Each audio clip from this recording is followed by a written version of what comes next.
decide to make the choice she did because of kind of what happened like 20 years prior? Did that have a lot of like kind of resounding impact on what she did in the present or in the 1990s?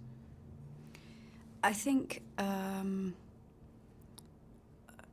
I suppose childhood experiences that you have are inescapable and form you as a person probably form all of us in more ways than we ever really know or ever will know. So certainly every part of Colette's belief system is or has been dictated by her past, by the fact that her little brother was killed, by the she only assumes by their enemy, but they have no solid evidence of exactly who or what killed him. Yeah, because it really, I mean, because it sets up quite brilliantly that it doesn't go back to it, but I mean, it sets up that kind of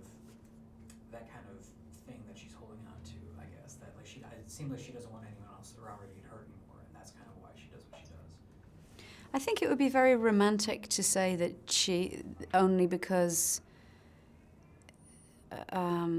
I think that I think the wonderful job that James Marsh has done with this film is that he's not made it sentimental or romantic or reduced it to one vendetta which then needs to be played out. And that's certainly not what this story's about. I think Collette had a huge and life-changing experience happen when her little brother was killed when she was younger by what she assumes to be loyalists, or by who she assumes to be loyalists. And that was not only the reason that she felt politically she needed to stand up and join the IRA. I think she felt like she needed to join the IRA because there was 85% unemployment, because nobody in her housing estate could get a job outside of certain parameters of the city. She felt unsafe to be able to walk into parts of the city for fear of being beaten or raped. And the same on the other side.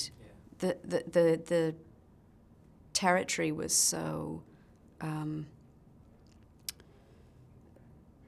very clear within Belfast at that point that people couldn't move around in their own city. So I mean, I really enjoyed about your performances. There's so many layers, as there usually are with kind of these undercover kind of performances. I mean, is there anything in particular that you kind of tapped into to get into that kind of the root of that paranoia and that kind of always looking over your shoulder and she's always kind of fearing for her life? Is there anything in particular you kind of really tapped into, like emotionally, to get to that place, to play Collette? It wasn't one particular life experience, just you know, her world, well, just to really repeat what you said, but her world is constant paranoia and fear, and there are so many scenes that are really unbelievable in the script or in the film where she makes a phone call from a glass phone box, which just never would have happened. And she makes a phone call from a house and people didn't have phones in their houses. It's quite noisy, isn't it? Mm-hmm. Maybe we should ask them does somebody want to pop outside and just before you can't use any of this.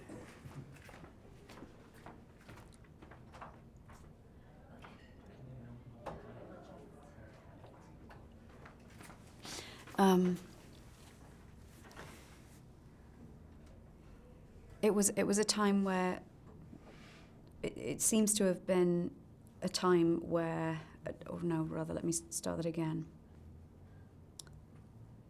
People had to be on their guard all the time, it seems, because they were terrified. Is there anything in particular that you would say about, especially working with James? I mean, he's more known for his documentaries, but I mean, he really brought a really unique and kind of inventive style to a movie like this, as you were saying about how it was structured. I mean, is there something about like the way he works that really kind of inspired you to kind of bring your A game every day? No. I just thought I'd bring B. No.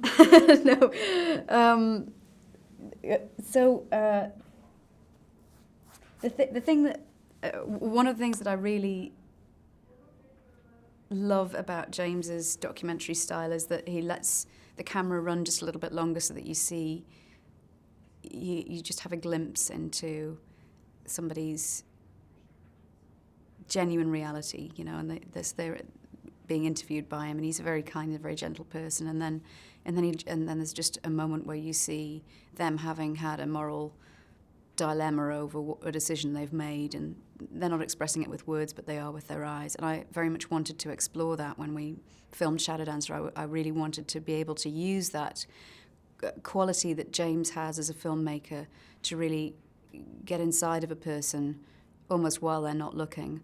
I wanted to allow him to do that with Collette, and the less I discovered she spoke, the more that was possible, because in the beginning the script was Collette talked an awful lot, and I kept coming back to James and Tom and saying I feel she needs to speak little, maybe not at all, in some scenes, and I feel like that turned out to be really valuable.